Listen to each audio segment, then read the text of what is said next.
આ મેળાવડે જેટલા થાય છે એમાં મારી હાથ જોડીને વિનંતી છે, જો કરો તો. મેં ગઈકાલે ખેંગારપુરા હતો ત્યારે મેં વાત કરી હતી, આજે પણ તમને બધાને કહું છું, આ મેળાવડામાં આપણે મેળવીને શું જઈએ છીએ?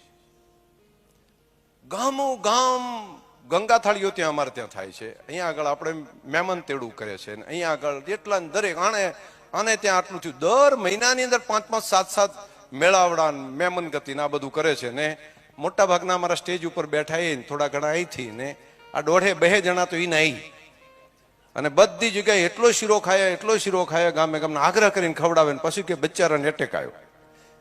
અને જે સારા સારા આગેવાનો હોય મોટા ભાગના પછી એટેકમાં જતા રહે. એટલો શીરો ને બાકી તેલવાળું શાક ને હવે જે આવતો જતો હોય ને આ પૂરું કર્યું છે. હવે આપણે સજાગ છીએ આ બાબતમાં.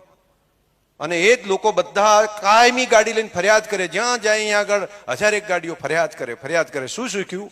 તો શું કામ કરો છો? ખબર નથી. કેમ કરવા? એના કરવાથી શું એને ફાયદો છે? ના.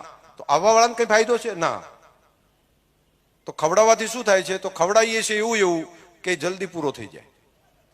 મોટા ભાગે ખવડાવવાની અંદર તેલ એવું, બાકી જંતુનાશક દવા વાળું શાકભાજી, બાકી ઘી જ્યાંથી મળ્યું ત્યાંથી, આ બધું ભેગું કરીને ખવડાવો અને એના કારણે જલ્દી પૂરા કરો. આવા મેળાવડા આપણે કરીએ છીએ. એનું આઉટપુટ શું કામ?